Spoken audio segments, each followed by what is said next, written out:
त्यातल्या 9 क्षेत्रांमध्ये 18 लोकांना आम्ही पुरस्कार दिले आहेत। ज्यांना पुरस्कार मिळाले आहेत त्यांचे इनोव्हेशन आम्ही इन्क्युबेट करू, त्याला स्टार्टअपमध्ये परिवर्तित करू आणि शेतकऱ्यांना त्याचा फायदा होईल अशा पद्धतीनं आम्ही प्रयत्न करू। मागील वर्षीच्याही ॲग्री हॅकेथॉनमधील जे विजेते होते त्यापैकी 4 प्रॉडक्ट्स आता मार्केटला आले आहेत, 12 अजून मार्केटमध्ये येण्याच्या तयारीत आहेत। यामध्ये माती परीक्षणापासनं, कीड व्यवस्थापनापासनं, पेरणी तंत्रापासनं, कापणी तंत्रापर्यंत प्रत्येक क्षेत्रामध्ये इनोव्हेशन करण्यात आलेलं आहे। ज्या गोष्टी आपण शेती करता वापरतो त्या प्रत्येक गोष्टीत अतिशय ऑप्टिमम त्याचा उपयोग कसा करायचा की जेणेकरून उत्पादन खर्च कमी होईल, पाणी कमीत कमी लागेल, युरिया असेल, DAP असेल, न्यूट्रिएंट्स असतील, या प्रत्येक गोष्टीचं रॅशनलायझेशन करणाऱ्या अशा प्रकारच्या हे सगळे प्रयोग आहेत। त्यामुळे शेती क्षेत्राला याचा मोठा उपयोग होईल। मी 2 घोषणा आज केल्यात। हे जे पुणे ॲग्री हॅकेथॉन आहे हे पुढच्या वर्षीपासनं संपूर्ण महाराष्ट्राच्या स्तरावर आम्ही करू। त्याला महाराष्ट्र ॲग्री हॅकेथॉन म्हणण्यात येईल आणि याच्यामध्ये पहिला पुरस्कार दरवर्षी एक पहिला पुरस्कार हा स्वर्गीय अजितदादा पवार यांच्या नावाने देण्यात येईल। ते आता ठरवू, पुण्यात करू। कर्जमाफीच्या संदर्भातली आमची तयारी अंतिम टप्प्यामध्ये आहे। या संदर्भात कॅबिनेट सब कमिटीची बैठक झालेली आहे। काही अधिकची माहिती आम्ही मागवली आहे, ती आल्यानंतर आम्ही ही प्रक्रिया सुरू करू। 30 जून पूर्वी कर्जमाफी आम्ही करणार आहोत। काल मला पार्थ पवार येऊन भेटले।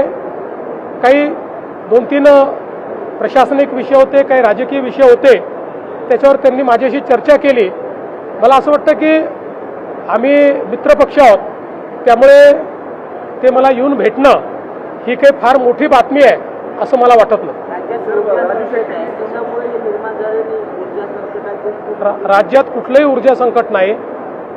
आपल्याला आवश्यक त्यापेक्षा जास्त ऊर्जा आज आपल्याकडे आहे। एखाद्या ठिकाणी कधीतरी ग्रीड फेलियर होतं, त्यामुळे काही काळाकरता, काही तासांकरता संकट तयार होतं, बाकी राज्यात भरपूर वीज आहे।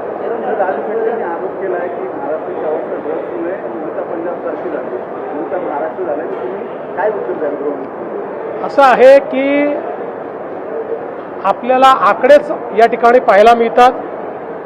पंजाबची स्थिती काय, इतर राज्यांची स्थिती काय आणि महाराष्ट्राची स्थिती काय आहे। त्यामुळे महाराष्ट्राला अशा पद्धतीनं बदनाम करणं हे राजू शेट्टींना शोभत नाही। अर्थात अंमली पदार्थ हा एक हे मोठं आव्हान आहे, केवळ महाराष्ट्रासमोर नाही संपूर्ण देशासमोर आहे। पण देशाचे कणखर गृहमंत्री माननीय अमितभाई शाह यांनी मोदीजींच्या नेतृत्वात संपूर्ण भारतामध्ये ड्रग्सच्या विरुद्ध मोठी लढाई सुरू केली आहे। महाराष्ट्र त्यात अग्रणी आहे। काही काळ हा लढा आपल्याला द्यावा लागेल, पण मला विश्वास आहे की निश्चितपणे आपला विजय त्याच्यात होईल।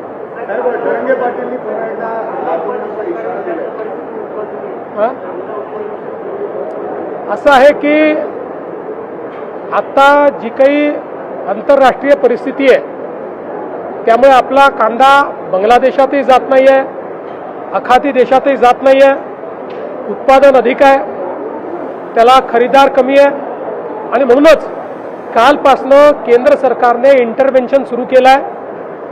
12.5 रुपयाच्या भावाने केंद्र सरकार कांदा खरेदी करत आहे, ती सुरू झालेली आहे। त्यामुळे काही ना काही दिलासा हा शेतकऱ्यांना निश्चित मिळेल।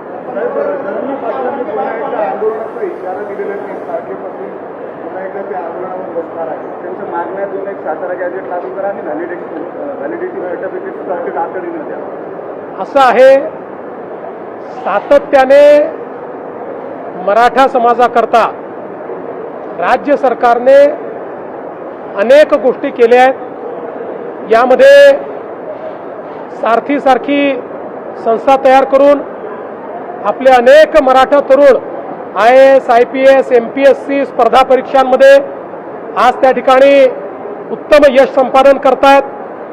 अण्णासाहेब पाटील आर्थिक विकास महामंडळातनं रेकॉर्ड इतके उद्योजक मराठा समाजातले आपण तयार केले आहेत। शिक्षणाचं क्षेत्र असो, सगळ्या स्कॉलरशिप आपल्या चाललेल्या आहेत। ज्यांना हॉस्टेलमध्ये जागा मिळत नाही त्यांच्याकरता निर्वाह भत्त्याची योजना आपण चालवतो, नवीन हॉस्टेल्स तयार करतो। कुठलीही योजना बंद नाही आहे। या ठिकाणी प्रमाणपत्र मागितलं आहे आणि खूप प्रमाणपत्र पेंडिंग आहेत अशी परिस्थिती नाही। जे प्रमाणपत्र मागितले जातात त्यातले जे त्या नियमात बसतात ते सगळे दिले जातात आणि पेंडन्सी कुठेही फारशी तुम्हाला त्या ठिकाणी पाहायला मिळत नाही। आता याची जी काही व्हॅलिडिटीची प्रोसेस आहे ही प्रोसेस सर्वोच्च न्यायालयाच्या निर्णयानुसार केली जाते। त्याची कमिटी ही सर्वोच्च न्यायालयाने तयार केली आहे, त्याचे निकषही सर्वोच्च न्यायालयाने तयार केली आहे। त्या समितीला पूर्ण स्वायत्तता सर्वोच्च न्यायालयाने दिली आहे। ते काही राज्य सरकार त्याच्यामध्ये हस्तक्षेप करू शकत नाही। त्यामुळे त्या नियमानुसार कमिटी व्हॅलिडिटी देखील करते आणि सातारा गॅझेटचा जो काही या ठिकाणी संबंध आहे, आपल्याला माहिती आहे हैदराबाद गॅझेट दिल्यानंतर त्याची केस ही आत्ता माननीय उच्च न्यायालयामध्ये चाललेली आहे। अजून त्या केसचा निकाल लागलेला नाही। त्यामुळे कंटेम्प्ट ऑफ कोर्ट कुठेही होऊ नये या दृष्टीनं त्या ठिकाणी आमच्या लॉ अँड ज्युडिशरी डिपार्टमेंटने जे काही सल्ला दिलेला आहे त्या सल्ल्यानुसार आम्ही काम करतो। कुठेही मराठा समाजाकरता आम्ही केलेल्या योजना स्लो केल्या नाहीत, बंद केल्या नाहीत, उलट अधिक ताकदीनं आम्ही त्या चालवतो। आणि जेवढं मराठा समाजाकरता मुख्यमंत्री म्हणून मी आणि एकनाथराव शिंदेजींनी केलं, मला वाटत नाही की महाराष्ट्राच्या इतिहासात कुठल्याच सरकारमध्ये झालेलं आहे। तथापि लोकशाही आहे, प्रत्येकाला मत व्यक्त करण्याचा अधिकार आहे, त्याला तुम्ही थांबवू शकत नाही।